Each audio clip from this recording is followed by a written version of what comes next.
afternoon, and welcome back to the Ask Dr. Renee show. In case you have never been here before, this show is here to motivate and inspire you to live the life you deserve. Because let's face it, this is not a dress rehearsal. This is the only one we have. So we might as well live it up. So first, I have to, of course, do housekeeping. I need everyone to please make sure that you are subscribed to the channel. And I need you to go comment, like, and share. So during this conversation, I want you to please speak to me. I will pay attention. Also, I have the super fan option. So if you want to ask a question, please use the super fan option and we will get your question up on the screen and we'll answer it. So I have an amazing guest today, but we only have 3 viewers thus far. You guys, come on, where are you at? You guys, we're on a roll. We got to keep the roll going. So, and look, of all the guests I've had in season 7, this is our first celebrity. So come on, let's make him feel at home. Where is everybody? Go get your mamas and your grandmas and all of those good people and tell them to watch this wonderful, motivating hour. They will love it. Oh, my photographer is watching. Hi, Austin. So you guys see that lovely picture in the thumbnail? My lovely photographer, Austin Julian Davis, took that picture. Thank you to the stiletto bullies that are here, as of course my stocks of stars. I so appreciate you guys for supporting. Please, everyone, share.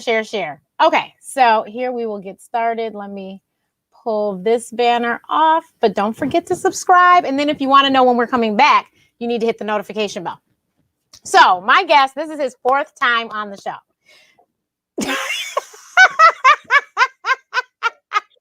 It's so funny because I have another guest. It was his 3rd time and he's like, I didn't even realize. I was like, yeah. So this is his 4th time on because he is so kind to loan me his time. But you guys, his story is so amazing. I need you to watch some old episodes because I need you to check them out. But I'm going to play just a little. I have a little clip that I put on Instagram in the fall from when he was on the first time. Somebody just sent me a message and said everything is built on his hustle. And that is so true. Everything is built on your hustle. Well, listen, here's the thing. When I was a kid growing up in D.C., like shoveling snow in the winter to make a few bucks, raking leaves during, the fall to make a few bucks, delivering papers, all of that stuff was born out of the fact that we weren't rich. Like I said, we were food stamp thousandaires, and you had to find just another way to be able to bring in something extra to help yourself and to help the family. And so that's where, we used to deliver groceries for people. We would go to, they had a place called Heck and Jamal, which is a hardware superstore. It was like before Home Depot and all of those stores. They had Heckingers in D.C. So we would go and literally wait for people who needed help carrying, wood to their car, to their truck, and cement to make $2 or $3 and put that. So yeah.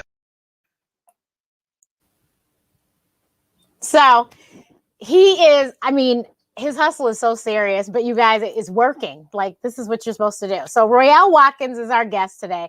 I gave you guys a little preview last week. I told you who he was in case you had no idea. He's an actor. He's a comedian. Let me put in, he's a comedian, he's an actor, he's a producer, he's a writer, he's a husband, he's a father, he's a grandfather, he's a brother to many, he's a son. And thank you so much, Royale, for lending me your time. I so appreciate you. Dr. Renee, it is always a pleasure to be here and to be back. Wow, I was looking at the clip like, who is that guy? Who is that? Same hustle, new beard, that's all. But yeah, I'm excited to be here. Number 4. Wow. Yes. So first of all, since the other 3 times he was here was before I had actually went, and I actually got the pleasure of visiting him in California. Every time I would see him, it was always on the East Coast. So finally, I made it to California and we got to hang out. He invited me to his home for a party. So I just have to tell this story. So I go to the party. That's right. Yes. His wife was having a party. And so he's like, come on by. I'm like, okay. So one of my girlfriends was like, well, I'm not doing anything. I said, well, he said somebody come with me. So come on. So we go and we had a great time. It was somebody's birthday party. It was great. But his wife, who is so amazingly nice, I had met her once in Chicago before that time, so it was cool. So she was like, "Oh, Renee," and she's introducing me to people, and she introduces me to this man, and I'm like, God, he looks familiar. Now, mind you, she quickly says he's going to be on Shonda Rhimes' new TV show, and I'm like, okay, but the show hadn't come on yet, so I'm like, I wouldn't know him from that. So I'm sitting there like, why does he look so familiar? And I look it up. I finally was like, oh, I think I know what it is. You guys, I grew up, and I always joke and say my first words were Erica Kane. So I grew up watching All My Children, and you guys, it was Frankie Hubbard. I was like, it was Angie and Angie's son. Can you believe it? I was like, oh my God. And this was their friend. And him and his wife looked like they had a great time at the party too. But I'm telling you, when I was like, so I was just in shock. So then I'm like, now do I say something? Do I not? I was like, I don't embarrass myself. But I just very politely said to him, I just have to tell you that I was a huge fan of All My Children. And I finally figured out why you look so familiar to me. And I just have to say hello because I don't know that I'll ever meet Susan Lucci. This might be the closest I get. So I just have to say hi. And he was very kind. You know, it's what's really interesting about this story is that hearing you tell it now is forcing me to be aware of the fact that our house has become like almost the Kool-Aid house in the industry, so to speak, right? And I only say that to say that we occasionally throw these parties. So we have our holiday party, which was a mainstay. Unfortunately, we couldn't do it because of COVID this past holiday. But we have a couple of parties now that are mainstays. And if you come to our party, you just don't know who's going to be there. You just don't know who's going to be here. And so it's interesting because as I think about our parties and the people that have dropped by our parties, I go, wow, you know what? We actually run in a pretty cool circle with some pretty cool people. Yeah. And, you know, and that's, I always say, you know, because people are like, well, Renee, how'd you get so-and-so on your show? And I was like, well, I actually do know the person, you know, and they're like, really? I was like, yeah. And so, you know, it's a blessing. And these are just cool people. Yeah. They're really cool people. For us, you know, it's just like we've had Emmy winners here, Grammy winners here, multiple Grammy winners, Icon. Right. But it doesn't make a difference as long as it's just cool people. And, you know, as long as you are cool when you come here and you don't, you know. Like, don't act a fool. That's the thing. I was like, don't act a fool. Just calmly cool. asked the man. I just calmly said hi. Yes. And he was grateful. He was like, thank you for saying something. If they are our folks, they come to our house for a reason. So, and they expect that anybody else here won't act a fool and will be cool. Yeah. Right. There's time to take a photo and it's time to know that put your phone down. This is not a photo occasion. So that's all we ask. Yeah. And I mean, well, you know, I know a lot of celebrities, so I'm not the fastest to take pictures. The celebrities know you. What are you talking about? You are Dr. Renee. I appreciate that.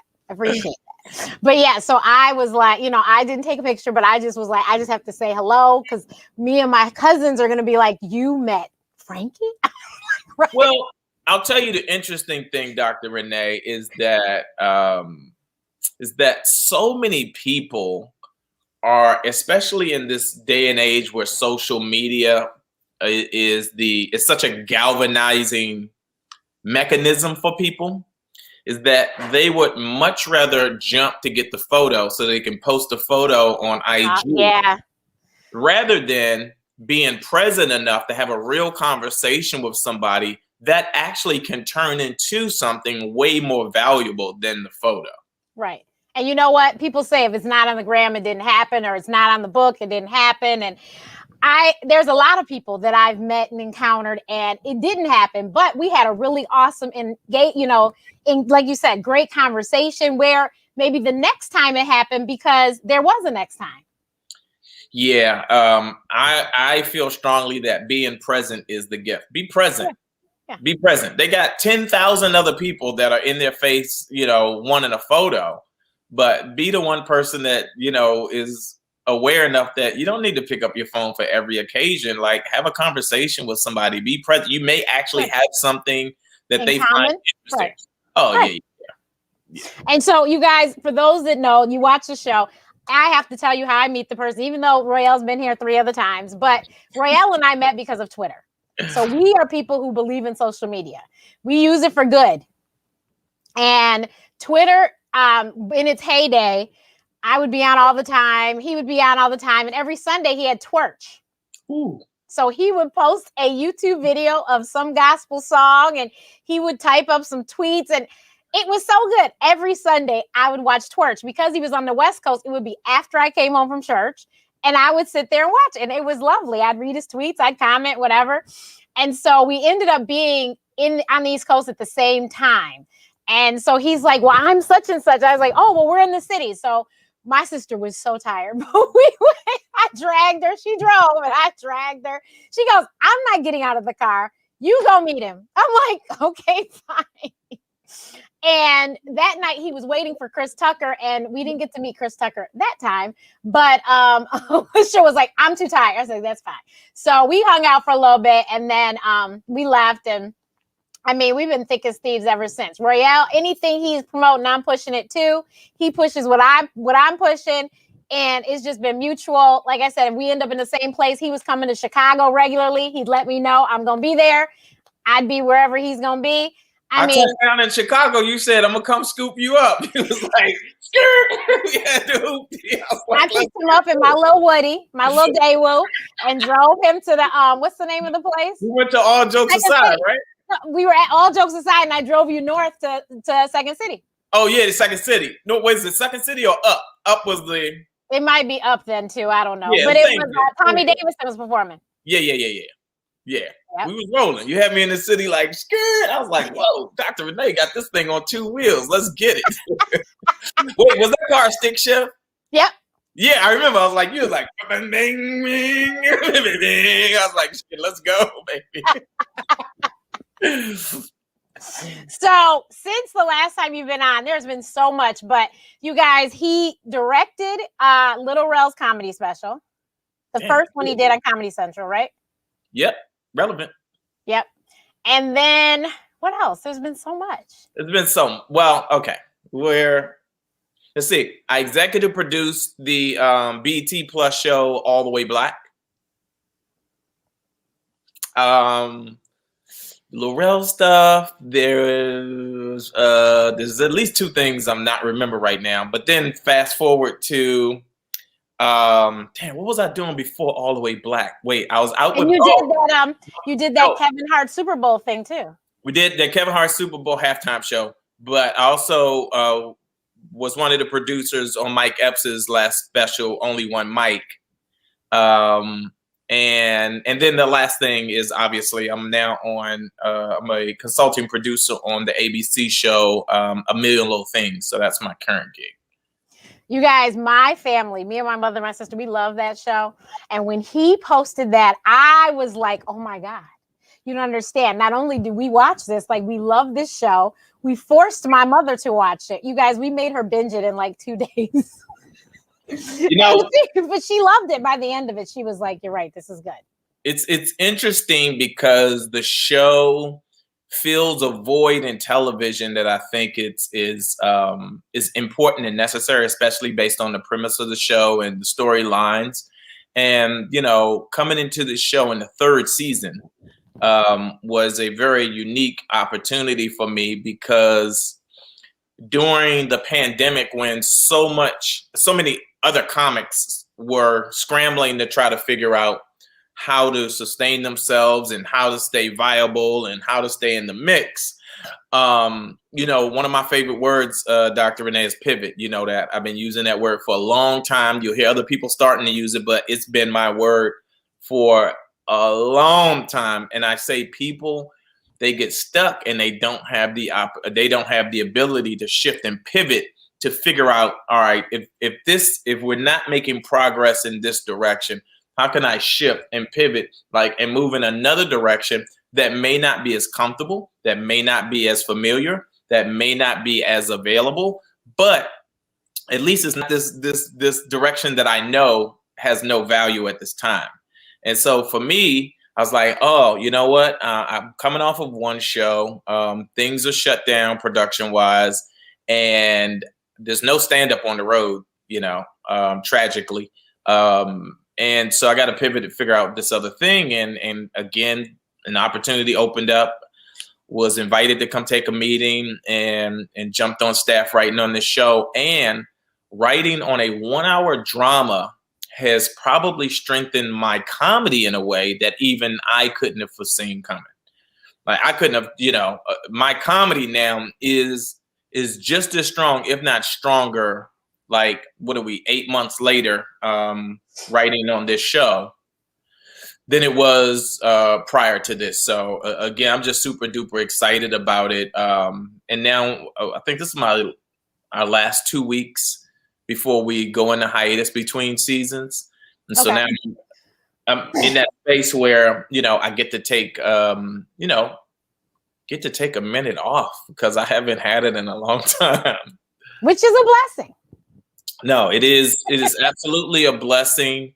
I always feel like I'm never not working, but I do realize that I'm going to have to treat myself in April to some sort of vacation, something. I don't know what we're going to do yet, because I'm still a little fearful of getting on these planes, but, rent an RV or, take the car for a long drive to something I have to treat myself and be willing to go, okay, step away from everything for a couple of days, eat some nice food, go where the sun is, whatever. But I'm going to treat myself, because you got to reward yourself for hard work.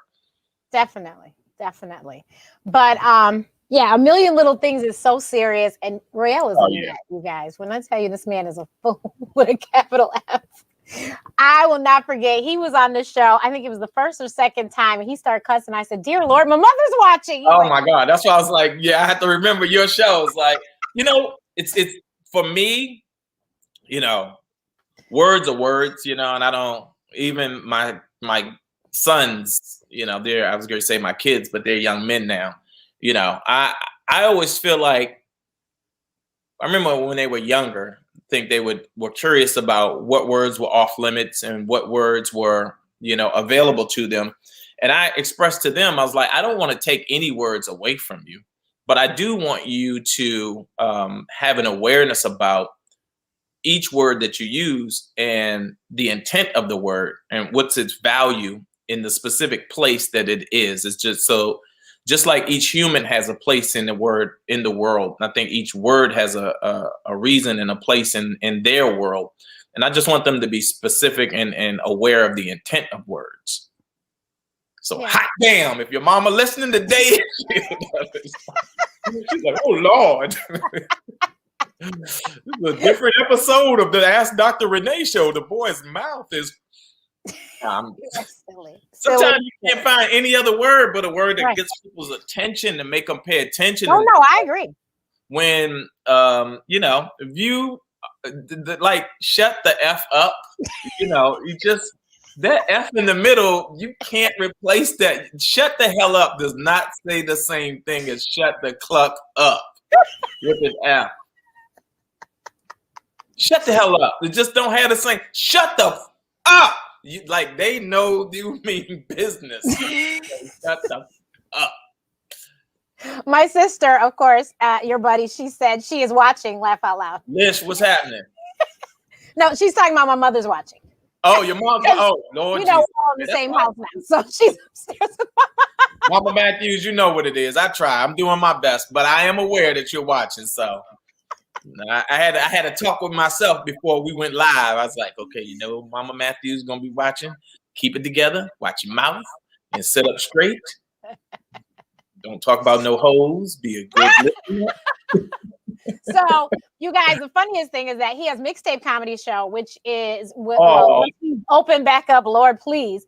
once a month in New York City at Gotham Comedy Club. The funniest thing is you are not allowed to cuss. None of the comedians can curse during that show. It's a clean show. No, none of that filth, flaring filth on the Mixtape Comedy Show.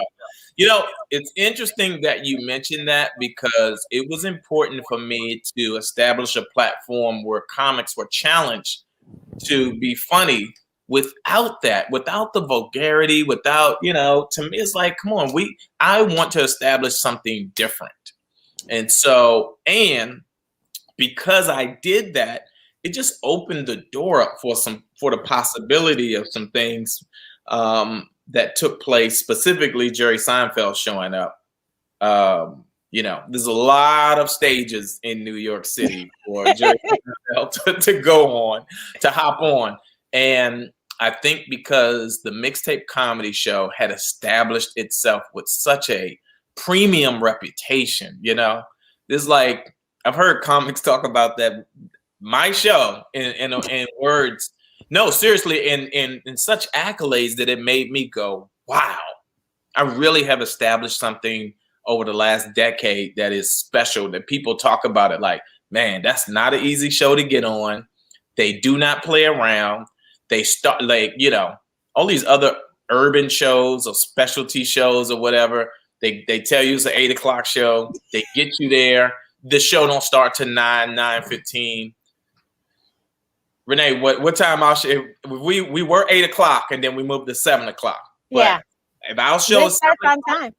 If we start at 7:02:03, something is going wrong. And that nothing goes wrong. In that building, we run Kristen, shout out to Kristen J. This woman who I fight with tooth and nail to the death. I literally would be like, it's 7:01. It's like, oh my God. Okay, Chris, let's go. Start the band. Let's go. You know what I mean? 7:02 for her is a problem. 7:03 is like, what's going on? But we just pride ourselves on delivering a quality product to people. And I think that 10, 11 years later now, I think this past would have been our 12-year anniversary.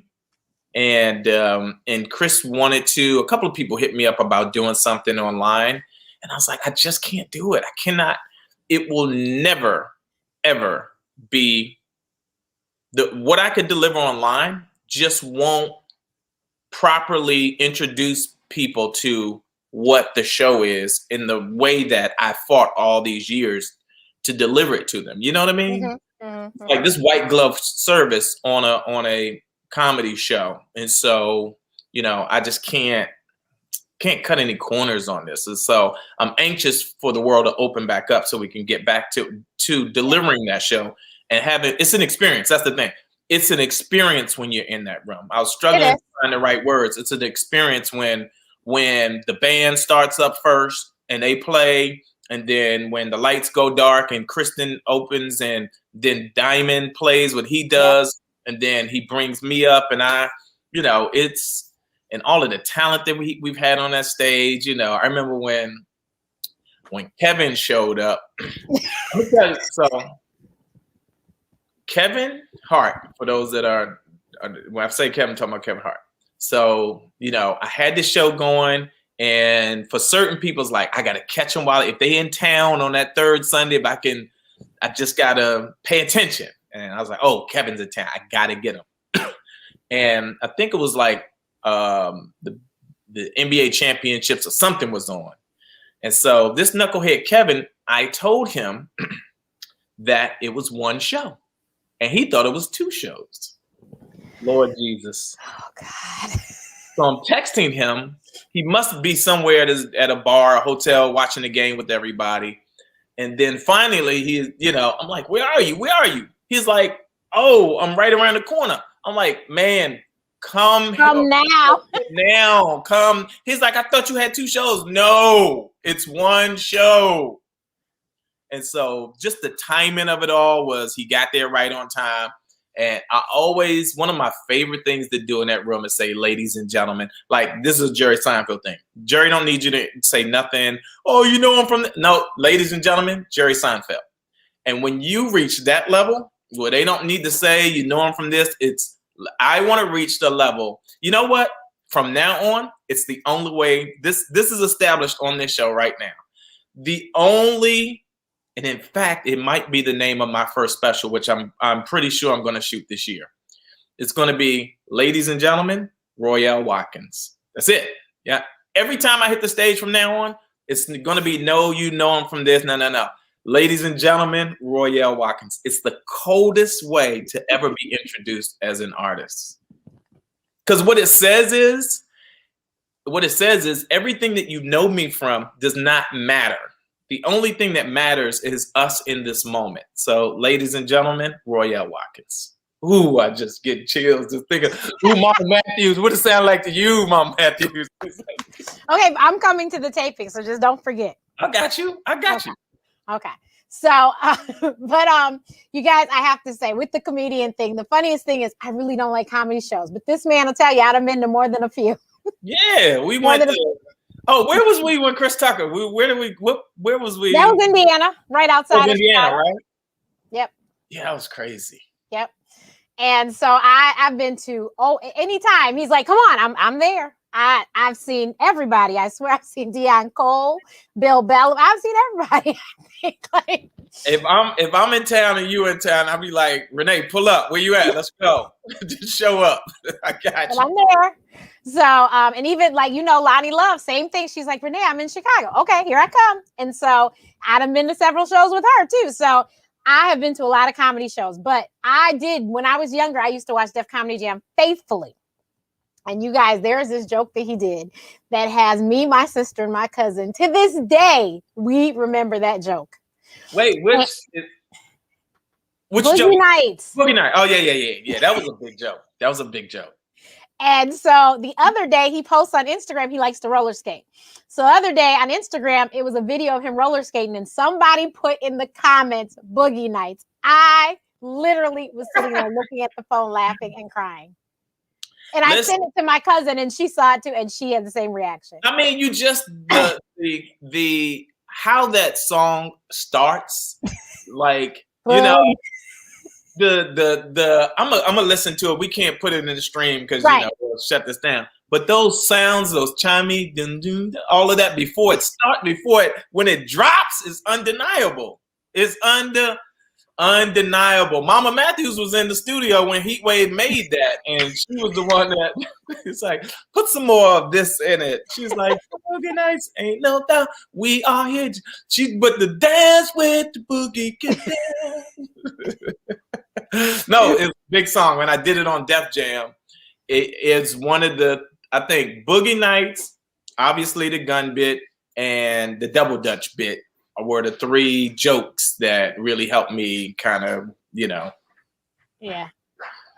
That is just the funniest thing to us. And it was funny because when my friend was like, Royale Watkins on Twitter, I was like, Boogie Nights? And she was like, what?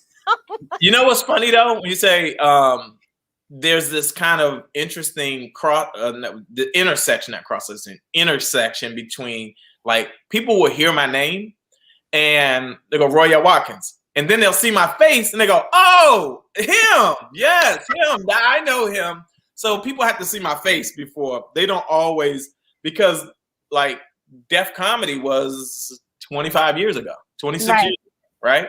And so all these years later, I'm blessed to still have the same face, but all of this gray, and we've all aged and but I'm fortunate that, especially, this is always a pleasure for me. When I was out helping, like, what was it, a year and a half ago now, when I was out on the road with Mike Epps, I was helping Mike get ready for his special, but there was more value for me while I was out on the road. It's like, oh, perform. He's like, yeah, why don't you host the shows and write at the same time? I was like, you know what? I'll do that. And it was just such a wonderful thing for me when I would walk out on stage and people who were old enough, right, to have watched Def Jam, who didn't know that I was on the show. When I walked out, I could see people go, oh, I know him. I know him. I know you. You know what I mean? And you can see the people who didn't know me at all, but the people who knew me was like, okay, we in for a treat. I didn't know he was going to be here. And it took me a minute to get comfortable on the road because I was a little rusty because I hadn't been out. You know what I mean? Like, there are touring comics that tour. DL is a prime example. Right. If you see DL Hewley, you're going to see sharp jokes. Earthquake, jokes. They tour. These are Lavelle Crawford, these are, comics that make their living touring. So they're sharp. I wasn't one of those guys.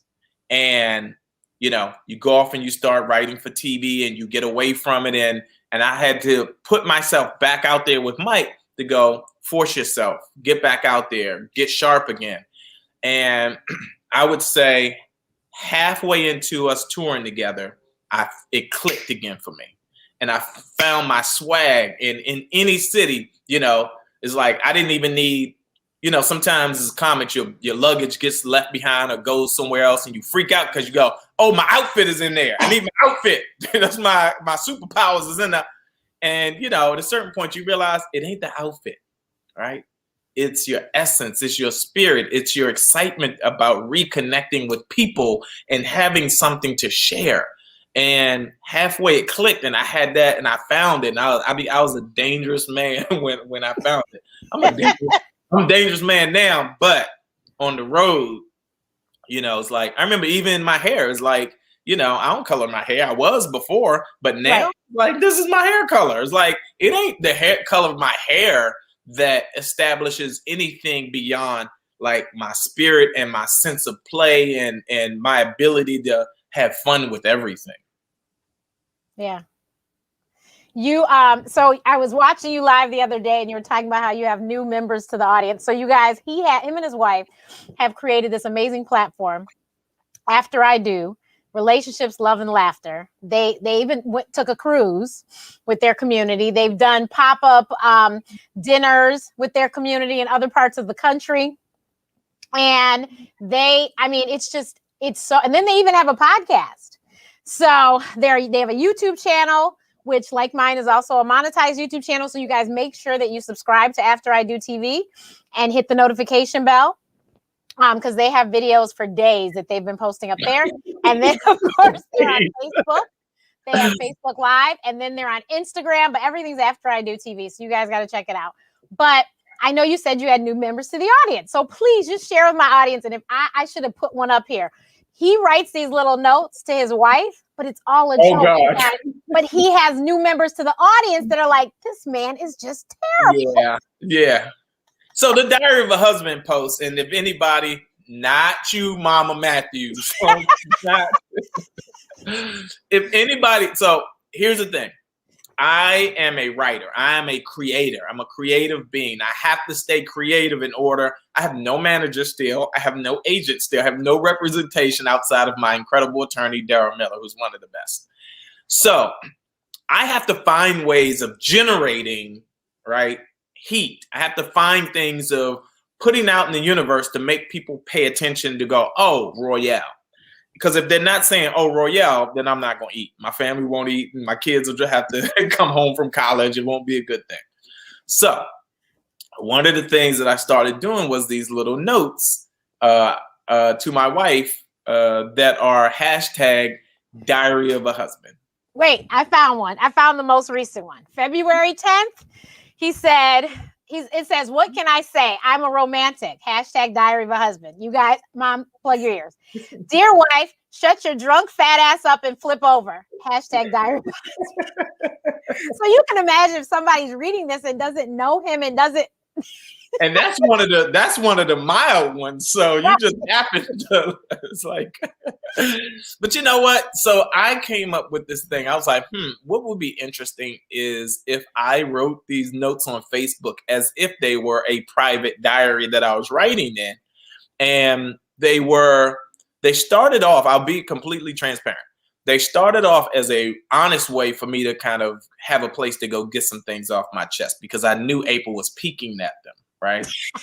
It's like, yeah, you know what? Rather than have a conversation with her and it turn into an argument, I'm gonna just write this little note, post it. She'll see it, and hopefully something in her will go, oh, okay, that's how he feels. We don't have to fight about it, but now I know. So then from there, it started. They were so honest that other husbands was like, man, you crazy, man. You out of your mind. Why would you? It's like, oh, I was like, oh, this is, and the women that were reading them were going, you know what? There was this again, the intersection between women who were upset with me that I had the audacity to talk to my wife that way, and the women who found it completely hilarious that I was talking to my wife that way. That just was, I was like, oh, there's something here. I need to keep twisting this Rubik's Cube. And so as I continued, I was like, oh, I get it now. I see. I can strike a balance between entertainment and being transparent and real and honesty, and find the middle ground and have fun with these at the same time. And it just grew from there. And so I think now I probably have over 500, 600, I'm probably close to 700 of those posts. And I'm working on a coffee table book just based on those posts alone. But it's interesting because like I was doing it, and like Gary Hardwick, the writer director, was commenting and liking it. You know, Reginald Hudlin, who, you know, is to me just, you know, Reg Hudlin is commenting on your page about stuff. You know, you just go, okay, I can almost pass out now. I'm done. But again, I was like, wow. Oh, and it's like some agents and managers, people in the industry started, you know, this little bubble about these Diary of a Husband posts. So I just like, it's one of those things where, oh, I have another thing. It's like a new toy for me. Just go, and be done with it. But I was always afraid to put it on the After I Do channel, the bigger channel. They were always on my personal page. Right. I knew only people who knew me would see it. But talking to a buddy of mine, Drew Tillman, another producer manager, he was like, man, you got to put that on the big channel. He's like, you know, you missing out. Put it on the big channel. He said, because people who don't know you will see it, and then you'll get a real assessment of what it is. When somebody doesn't know you, look, if you're a baker and you make pound cake and you sit pound cake down and people don't know you and they taste it, right? You're going to get there. You'll know what your pound cake. Oh, this is garbage. Oh, this is amazing, because they don't know it's you. And so it's the same thing with those posts. I start putting them over there, and people, this is the magic of social media. People tagging their friends, tagging their girlfriends. Girl, look at this. Girl, look at this. People tagging their husbands. Did you feel this way? This what you think? This how you want it? It's like, so I was like, oh, okay, great. It's working. So, you know, it's just another way for me to be creative, have some fun. But just the disclaimer is just me having fun. Don't, you know, because people's reading them in the early stages like, oh, I think their marriage is over. There ain't gonna be no more after I do. They done. Don't nobody talk to their wife like that. They're fun though. It's fun. It's creative. It's, you know, it's why I love writing. You know, there's a post on, I put it on both platforms After I Do. It's a longer post. But that post got the attention of an agent and was like, oh, you know what? We need to take a meeting. Just the furnace? Say again? The furnace one? Yes, the heat one. Yes. The heat one. Yes. I read it. Yes. The furnace one is the one that people were like, oh my, like, this is a novel. When's the next chapter? Right. I know, I heard you say, well, people like them, so I will try and share some more. You know, that it's like anything else. When you start and people respond to it and they say we want more, it's like, I don't know how the people who produce crack keep coming up with it, but when people like it, you gotta keep making more crack. So. Right. Exactly. So yesterday his wife came out with her own nail polish line. Where can they find that? I want to make SRP. Sure. They can go to, it's called Syrup, SRP Nails. So they can go to Syrup, SRPnails.com. So I'm saying syrup because it's pronounced syrup, but it's actually SRPnails.com. It is actually her baby that she's been working on it for the past 10, 15, damn near 20 years. But she had to take a break from it. You know, you start a family, you got children, you have all these other responsibilities, you get away from it for a minute, but now she's right back on it. And it really is, I think she has something that's really special. And I mean, again, it's nail polish. But again, I think she has a brand and something that is really special that people responding to the colors, they're responding to the customer service of it all. But I'm hopeful that we can expand and build this into something global. Awesome. Well, I know you won't have any problem.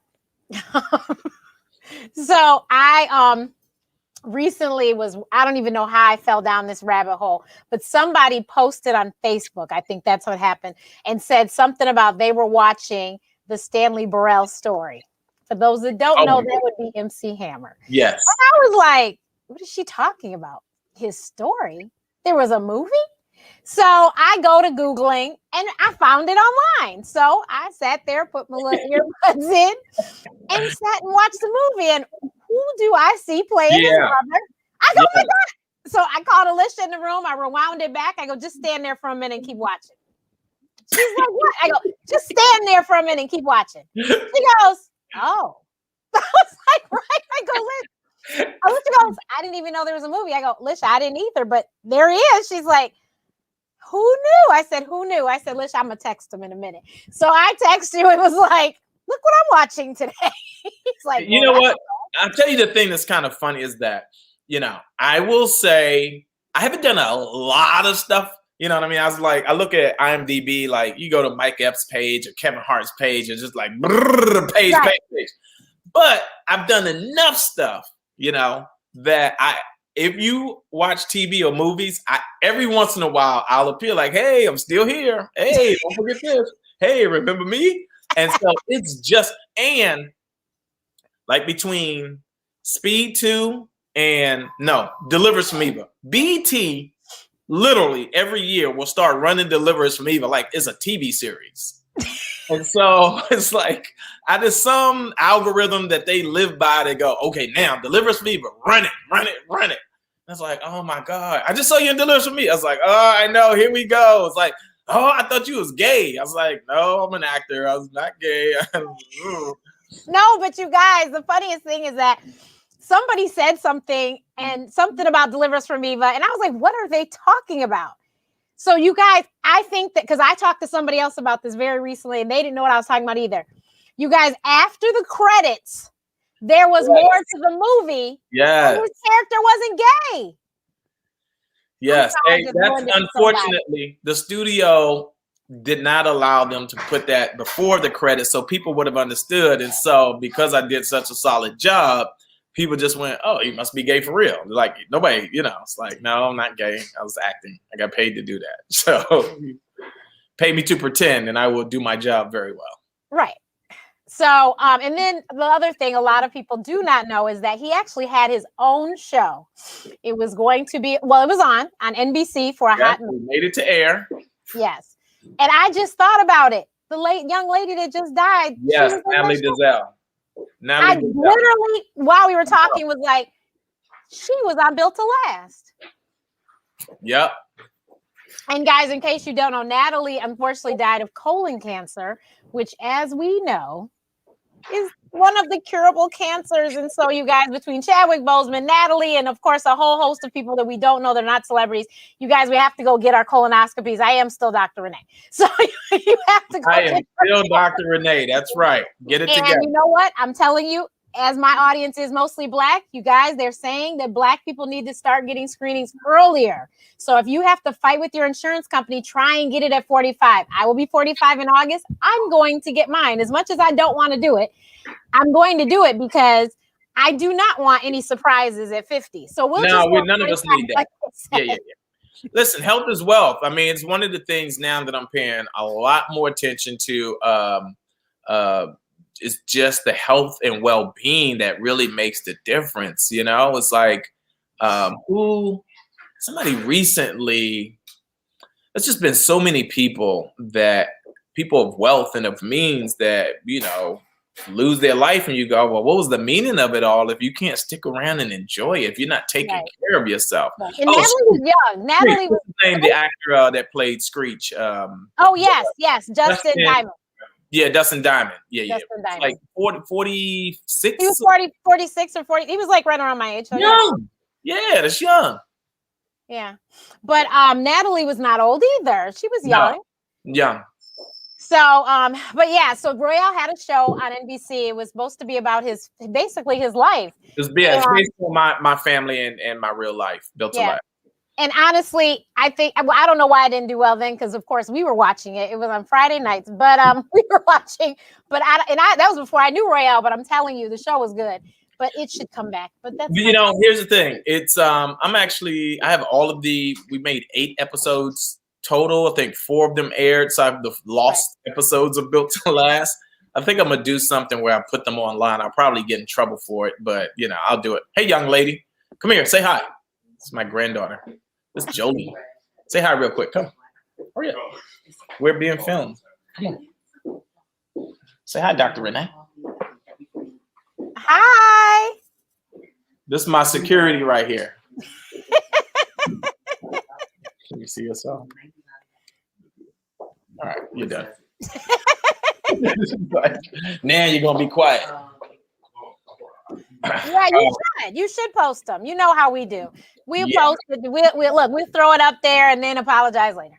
Exactly. I didn't know. Exactly. Like, I didn't know. I thought we could. I was in them. Right. It was a tutorial. Exactly. But yeah, so that I just remembered she was in that. I was like, wait a minute. Who else was in that show?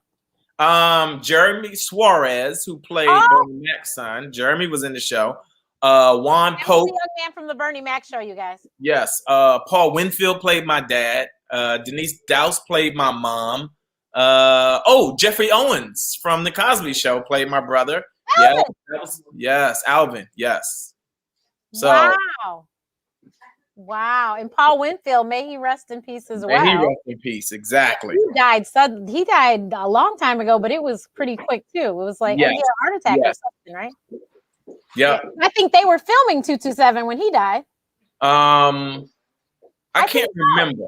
I think it was on the air and he died and then he wasn't there anymore. And they actually put it in the show. I think that's right. Oh, wow. Because remember, he owned the building. Or he was the landlord. I think he owned the building. Yeah, that they lived in. Oh, wow. I didn't even know that. I have to go do my research now. But yeah, I remember him for that. But I really remember him playing Martin Luther King Jr. But that's okay. Oh, yeah. That Founder, those were 2 big, Yes. He played Martin Luther very well. Yes. But so you guys, Royale, when I said he has a lot of brothers and sisters, he is one of 14 children. I am. That his mother birthed, right? Yes. She birthed 14. You wanted Rice, Rome, Ramon, Ramel, Rafe, Race, Foyel, Ramit, Ralph, Reggie, Laura, Tammy, Ronald, Darrell. It's 14. I can still do it. I still got it. You're good. You are good. But so Royale is from the DC area, so he's actually East Coast. No. I'm not from the DC area. I'm from Washington, DC. Oh, excuse me. I'm not from the DC area. You're from Washington. I'm from DC. It's 2 different things. Yes. DMV and all it. No. I'm from, and no disrespect to Maryland and Virginia, but I'm from a time where if you're from DC, we didn't do Maryland, Virginia. We did DC. So yes. So you had in between, like I said, the time that you were here last, you had this really great podcast that I loved. Sort of kind of funny. Yes. Yeah. Oh man. We would talk to comedians, some whom I had never heard of, or I had seen them on stuff, but I didn't know anything about them and didn't know their names.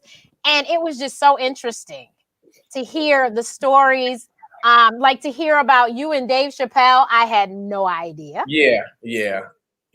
What's interesting is that somebody else recently asked me about Sort of Kind of Funny. And, you, like we both have to grind and we put in all of this work. We don't have these big teams behind us. It's us. Right. I got me and April. You got Lisha and you and you. Right. But, trying to manage that while working and schedule people. And, it's like, oh, my God, it just wears you out, especially when you building it from scratch and you have those hiccups with something that's not working. And now you got to troubleshoot. And it's just like, I just want to go to sleep. I want to go home, go to bed, sleep, and have somebody else. So I think the demise of Sort of Kind of Funny was the lack of bandwidth that I had at the time to be able to manage it, because I can't do anything half speed. Like if it's not good, so the production was off, the sound wasn't and I'm a perfectionist. But I will say that I'm in a space now, especially with this being the last 2 weeks of the show for now. I think that I'm going to do another comedy podcast. But I really like the Drink Champs Noriega's podcast. I want it to be more a comedy roundtable. The one-on-ones are really good because I got to do this, which is go deep dives into some conversations. And me having done this for 30 plus years now, I'm connected to so many people. And again, I've been in so many different rooms with so many different people that I'm a part of the people who are the connective tissue of the conversations, So I don't know. I'll say all of that to say I'm probably going to end up starting a new one within the next couple of months. So I'm excited about it. But sort of kind of fun. Can they still get it? They're somewhere. I have to find where they are. They're on Apple somewhere. They can find them because we posted them. They're online. They're on Apple iTunes. Okay. So look up Sorta Kinda Funny, you guys. It is really, really good, and you will probably recognize the people he's interviewed. Little Rel was on. I mean, Little Rel, Cedric did one. Cedric Entertainer did one. Mike Epps did one. JB Smoove did one. There's Chris Spencer. Just there's some really good episodes up. Yeah, and they were, and it like I said, it was just interesting to hear the story behind the story. That's another reason why I do the Ask Dr. Renee show, because I want you to understand the story behind the story. I just did a post on Instagram. And it said, comparison is a thief of joy. And I said, are you one of those people that scrolls through and you comparing yourself to everybody you see, but you don't know the story behind the story? And thankfully, most of the people that I have because I don't follow everybody. So the people that I'm paying attention to, I know the story behind the story. So I know what it took for them to get there. Yeah. And I always look and say, are you really willing to go that far to get there? Because you might not want to do that. So, absolutely. Absolutely. So, because I know the story about, I'm not comparing myself because that you went through a whole lot to get that. And I can't do that, So, you might look through, and I will not forget there was someone I looked through and I was like, oh, she got married. That's so lovely. And like 2 seconds later, she finds out she has breast cancer. No, sir, ma'am. Jesus, I'll be single. I can't handle some things, And so that's why I was like, you got to know the story behind the story. And I think it helps you to better appreciate the hustle, Well, like every artist, he's really told and said, how he grew up and about his dad. And then he we watched, of course, his documentary. Me and my mom even watched it. I think it was like a Christmas or something. We ended up watching all the episodes and just seeing his, the relationship, but understanding why it was like that. And, and so he earned it. He deserves, he's earned it. He worked really hard and he had not an easy road to get there. Well, everybody's journey is their own. Yep. And, I think that the more we focus on our own journey, the more it will open up you got to give a flower opportunity to flower. And most people don't give themselves that opportunity to fully blossom because they're too busy looking and paying attention and wishing that they were living somebody else's journey. Right. Right. Flower on your own. Be your own flower. Right. And and that was the thing Royale knew. I was like, I want a show. Well, then I created this. He's like, well, that's what you need to do. You create it and you don't wait for them to call you. You do your thing. They will catch up. Yeah, exactly. And so I said, okay, well, this is what we're going to do. And you're doing it. And you're doing it. Exactly. And just like, he knew because he was working on his monetization with YouTube too. I was like, oh, I'm almost there. And then I got it. So it's just, you just have to work at it. And I mean, the show started because Royale was there in the beginning. The show started in 2014. And look, a wing and a prayer with Google Hangouts and my Target light that made me look some funny color, not black. Watch the old episodes. You'll see what I'm talking about. Yeah, but listen, everybody has to start somewhere. Somewhere, exactly. And that was the thing. I always tell people, please don't wait to start. Just start.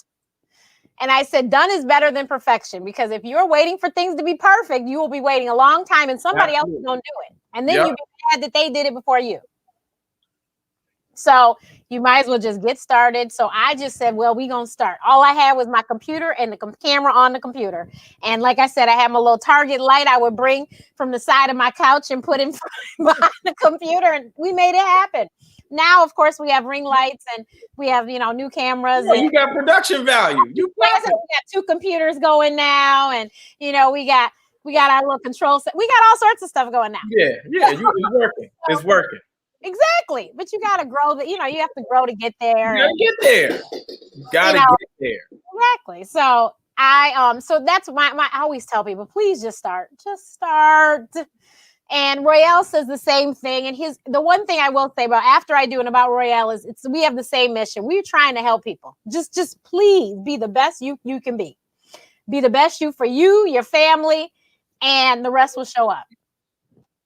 Listen, here's what I learned. I learned that I can't change other people. Nope. All right. You can't. All I can do is work on the best version of me and help and hope that the version of me that I'm putting out encourages other people to do something that's going to be in line with what I believe is healthy for all of us. Yep, exactly. And so, I mean, Royale, like I said, has been such a great example of go and just get it done. Mixtape comedy. You got, like I said, please watch these old episodes of Royale, but he tells you why he started it. And he asked his friend Anthony Anderson, please, would you do this with me? And so Anthony is no longer a part of it, but it's still very successful. Absolutely. We forgot to tell you, they have a live band and a DJ, and he usually has a surprise musical guest. Plus, he has 3 comics that you have no idea who they are when you show up. So really, you're just going for the experience. You're going for the experience. You never know who's going to show up. The last one I went to, George Wallace was there. Yeah. And it seems like somebody else. Was Kim Whitley there that night too? Was Kim there? I think she was. I think she was. Yeah. So, but it's very random. You never know who's going to be there. So that was just a fluke that's who was there. He has little known comics, well known comics, whatever. But that's the thing. He built it from, an idea. He lived in California. Right. It was from nothing. It's like, all right, I got to go do something. I can't sit here and whine about what's not happening for me. Go build it. Go build it. Stay in your lane. Okay, it's the only lane I know is the one I build because it's what I had to do. Yeah. And so you just have to start somewhere. And then he's good at networking. And so he was able to get the BET specials and all these other jobs. And then he does a great job. So then you get another job. So here's the thing. You have to give yourself something as a point of reference. So what happened was with Mixtape is like, all right, stop whining, go build something. I started building it, dig into your contacts, right? Ask people. You can't sit there and people will get upset because, this person didn't come to support me. Did you ask them? Right? No, they knew I had, they saw what I was doing. Oh my God. What are you, psychotic? What are you, crazy? You have to ask somebody, they show up, and then you get the photo, right? And now you put that photo and go, oh, okay, so-and-so was there. Jerry Seinfeld did the show. Oh, it must be quality. Okay. Chris Rock did the show. Oh, it must be. Chris doesn't just show up the garbage. Okay. So it just makes it so much easier to ask the next person because this stuff is out there in the universe starting to work on your behalf. And so now that becomes your business card. Oh, well, he's the guy who does the thing. He does Mixtape. Oh, okay. Well, then if he does Mixtape and that's been going that long and these people are associated with it, then surely he can produce this. Oh, yeah, I can produce it. I can produce it and direct it. Give me the whole budget, right? You do that. You do it well. You bring in the right people. And now you just stacking. It's just, to me, it's all stacking. Take one thing, do it well at all costs. For me, quality. Never cheat anybody. It can't be about the money. Yeah, you want to get paid, but it's got to be about building great things for people, right? For me, it's my ego is I'm here to service you. When people come in Mixtape, I'm here to service people sitting in the seat. So quality show, those people go out and tell people I had a good time and new people will come. If I build a great special, people see it and go, who did that special? My name is on it. Oh, call Royale. That's it. Like I said, in business, he's the same in person. One of my guests who's actually already been on twice in the little time I've known her, Christine Swanson, she set up a meeting with me and her husband, and I happened to tell Royale, and he goes, those are my people. I go, they're my folks. Like, no. And so I'm going to send him a message for you. And so he sent me a copy of what he sent them, and I was so touched. I was like, Liz, look what Royale said about me. Well, I mean, when you represent yourself the way you do, it's not a hard thing to do. You're right. You're just telling the truth about somebody. Yeah. And so I so appreciate you. So you guys, I guess no one had questions because no one asked any questions. But someone said you could be a double for Rasan Patterson. I've been staring, trying to see it. Oh, that's hysterical. It's the beard. It's the beard. Rasan, he put some CDs up. He just funny. He just sent me a CD. I love Rasan. He's such an incredible artist. And my fingers crossed. I reached out to him 2 or 3 years ago. Man, I said I would love to work with you sometime, and trying to find the right opportunity when he's up. If I can go and perform, in front of his show, whatever, and open the show. Those are the type of connections that I'm looking for, stuff like that. So I'll add him to the list of now people that I look like Patterson, because I sure can't sing like him. That's for damn sure. Hilarious. Well, thank you everyone for watching. I will post who's going to be on next week, but the 27th we have a really big guest. But I will definitely post as soon as I know who's coming on the 20th. We have several invitations out, and so I'm sure we will know very soon, probably by the end of today. But please stay tuned. Make sure you've hit the bell for notifications. Subscribe to the channel. Share this with one person at least. Share it with 10 people. Okay. He said share. I'm going to ask one. We'll share it with 10 people. Share it with 10 people.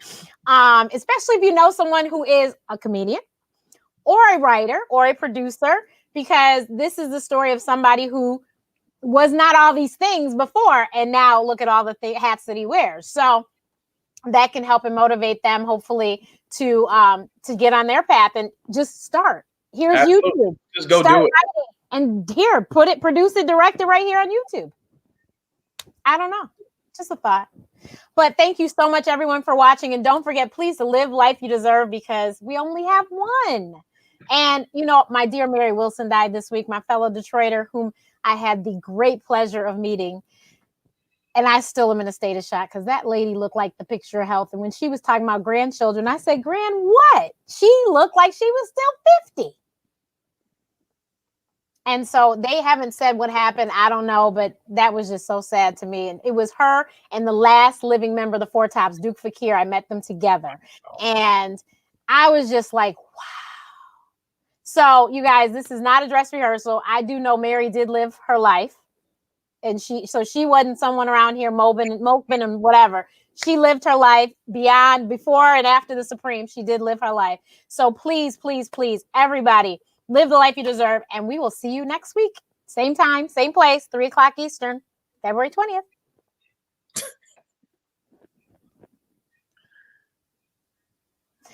Oh, it did stuff. Yeah. Why does it take 10 years to end? Oh my God, I didn't. Keep